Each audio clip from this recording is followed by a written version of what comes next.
असंच नाही आलंय हे सगळं तुमच्या डोक्यात. काहीतरी शिस्त आहे हो ना? खरं खरं सांगा, काय लपवताय? अगं कुठे काय, काही नाही. तुला उगाच काहीतरी वाटते, काही नाही. हो का? तुम्ही खरं खरं सांग, काय लपवताय तुम्ही माझ्यापासनं? बाई, तुझ्यापासून काही लपवायचं म्हटलं ना तरी ते लपवलंच जात नाही. हो ना? मग आता सांग नक्की काय झालंय ते.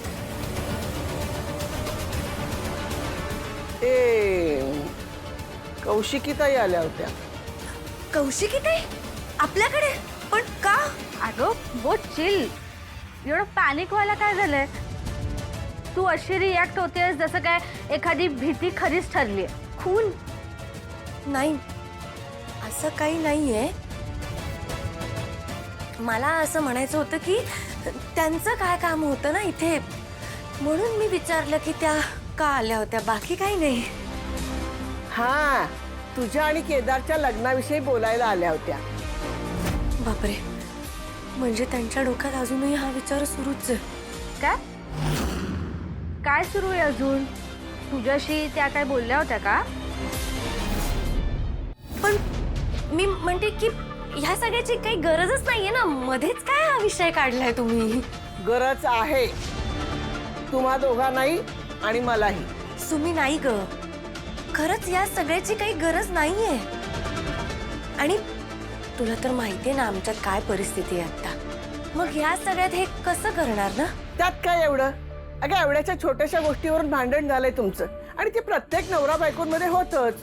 ते काय कायम टिकणार असतं का? अगं कधी ना कधी ते मिटणारच. आता ते या निमित्तानं मिटावं असं आम्हाला वाटतं.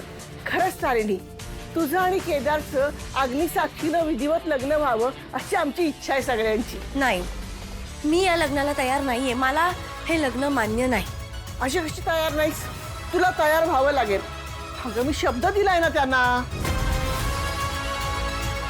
सुमी, अगं हे शब्द, हे सगळं करायच्या आधी एकदा माझ्याशी बोलायचं होतं ना. आता दिला मी शब्द त्यांना, तर तो मागं कसा घेणार? आणि माझा तुझ्यावर पूर्ण विश्वास आहे. माझा शब्द खाली पडू देणार नाहीस ना? नाही देणार ना माझ्या बाबड्या? सुमी, या कुठल्या संकटात टाकलंयस ग मला? अगं हे असं काय म्हणतेस? संकट कसलं? लग्न आहे ते. अगं लग्नासारखी आनंदाची दुसरी गोष्ट असू शकते का बाळा? आणि आमच्या सगळ्यांची इच्छा आहे ना. ताई ताई ताई प्लीज हो म्हण ना, प्लीज. मला तुझ्या लग्नात खूप एन्जॉय करायचंय. माझं लहानपणापासूनचं स्वप्न आहे ते. नमा, माझ्या लग्नात एन्जॉय करायचं हे स्वप्न बघितलंयस तू लहानपणापासून? हा म्हणजे अरे जाऊ दे यार, ते तू ऐक ना आमचं. प्लीज हो म्हण ना, प्लीज. नाही पण मग केदारचं काय? हा, ती जबाबदारी माझी. मी चांगली ओळखते माझ्या धनुषला. अगं त्याच्या हिराईशी लग्न करायला एका पायावर तयार होईल तो. बोल आता बोल.